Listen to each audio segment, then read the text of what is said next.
good day friends. Sam the Dingus here, finally back in my home field. Teaching a little bit of my grassroots foundation, parkour. So I've been going through the list of the vaults, flips and such that I can do, and we're approaching some of the really cool stuff. And I'm definitely taking my time making these tutorials, but I assure you I'm training hard, still learning, but I have a lot of different focuses right now, so it just feels good for me to get back to, well, the thing I really love, which is just jumping over picnic tables. So today's tutorial is on the vault you just saw there. It's called the Kash vault. Now, the name is derived from the two vaults that are combined to make this. So you might not need these two vaults to learn the Kash vault, but if you know how to do a Kong vault and a dash vault, then that's basically what this move is a combination of them both. You just take the K from the Kong and the Ash from dash. I'm surprised I didn't do it the other way and have it called the Dong vault. Well, I guess I can understand why, but so it's a pretty easy move. You don't need to have either one of those two moves mastered, but if you understand how they work, it will definitely help you here. The first half of it is Kong, the second half of it is dash. Maybe that's why it's Kash, not Dong. Now, there are some vaults that you could use to cover greater distance, or if you're moving at greater speed, would be more effective than the Kash vault. But pound for pound, energy for energy, this vault will allow you to cover the greatest distance the easiest. So, for example, you need a good running start to get a dive Kong or a double Kong to really work. But for this, you could just do it with just a few steps, and just the momentum, the way you carry it through, is enough to get you over the obstacle. You might even be able to do the long side of this table without too much momentum. But eventually it gets to a point where it levels out, where your obstacle is too big, and then it's no longer effective to use the Kash vault. So, Kash vault is great for obstacles like this. If you have no momentum and you just gotta go, this one will work well. So, let me just get into the technique, show y'all how it's done. Well, first things first, I want to show you the Kong vault and the dash vault very quickly, just to refresh your memory and help you understand how it's a combination of these two. So I'll start with the Kong, and then I'll do dash.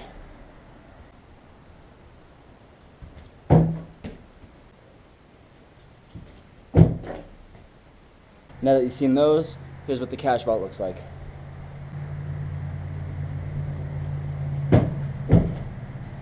Now, I know that the GoPro's field of view is huge, so you might have seen my run-up for all those, but just in case you didn't, I want you to see how little of steps you need to make the Kash vault work. We're going to try it completely standing, just to see if it's possible.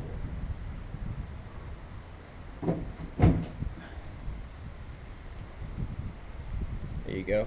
So, not only is it easy, this is one of the cooler beginner vaults that you should learn. So that's enough pre-context. Let's go over the technique.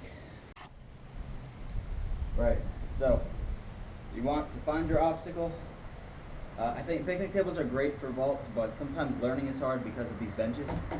They can really get in your way, and it's a shinner on both ends of the obstacle, so it makes you have to be aware. So use what you have. Now when you approach this, you can do either a 2-footed takeoff, or you can gather into it as well. Your choice, really.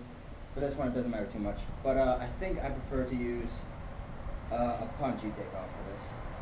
Helps you really transfer the momentum into the table. I'm assuming that if you're trying this, you already know the Kong and dash, but if you don't know those yet, don't be discouraged. Keep watching. I want to accommodate you guys as well.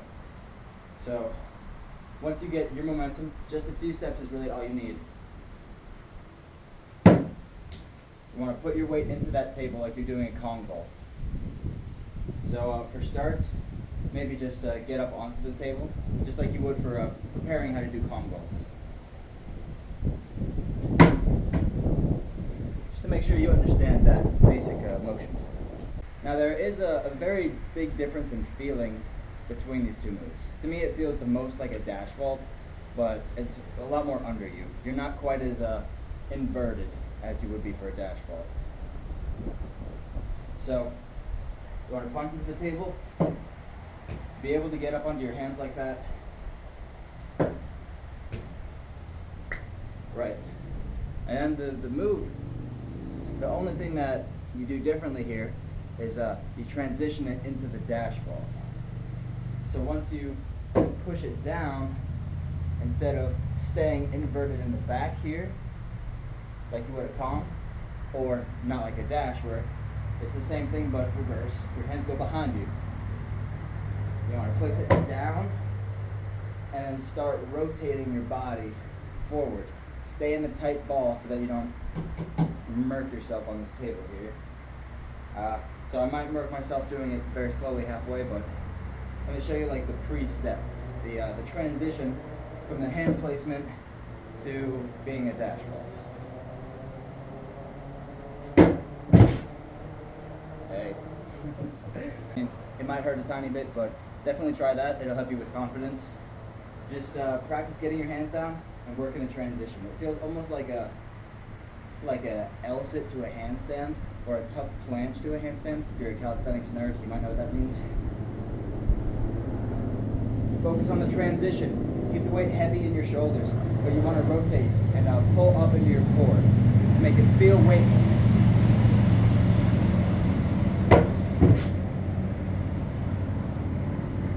So once you can do that, basically it's a matter of just sending it, committing to the full motion. Once you have that little transition part mastered, all you got to do is follow through. Push more off with your hands and push your legs through. You want to get your hips to shoot through over the top of the table so you can clear it and land on the other side. If you know the safety vault, that's always a good move to have in your pocket. So you could even try a Kash safety vault. So do the entire Kash vault, but if you're not ready to fully send it, then maybe put down one foot on top of the table and kick through to make it a Kash safety. A safety Kash. We'll call it the Kash. Oh, never mind. Kash vault just took a whole new meaning.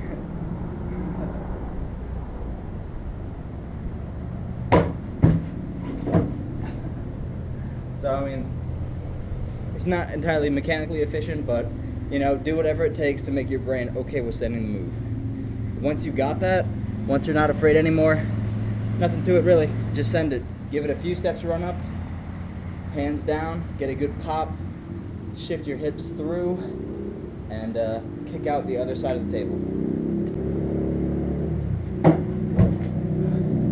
I like this one maybe more than the dash vault. It's less flashy, less cool if you ask me, but it doesn't jam up your wrists and your shoulders quite like the dash vault does when you're running and jumping through and you boom, slam the table down behind you. This one's a lot softer of an impact, but if you ask me, the Kong vault and the speed vault are the best vaults and the only ones you'll ever need. That being said, it is cool to have different approaches to the same obstacle. Get creative with it, or just be ready for any situation. And like I said, this one is unique in that you can cover the best distance with the least momentum. So everybody, check out the Kash vault, see if you can learn it, and if there's any moves that you think I know that you're particularly interested in learning, do comment below. I'd be happy to help you. Vaults, jumps, drops, walls, flips, all of it. I've been really slow on pumping out tutorials, but I have in my brain, I think the cork or the gainer switch tutorial is up next. Maybe the aerial twist as well if I haven't done that yet. Alright y'all, have fun learning, stay safe, eat lots of cheese, and stay hydrated. Goodbye.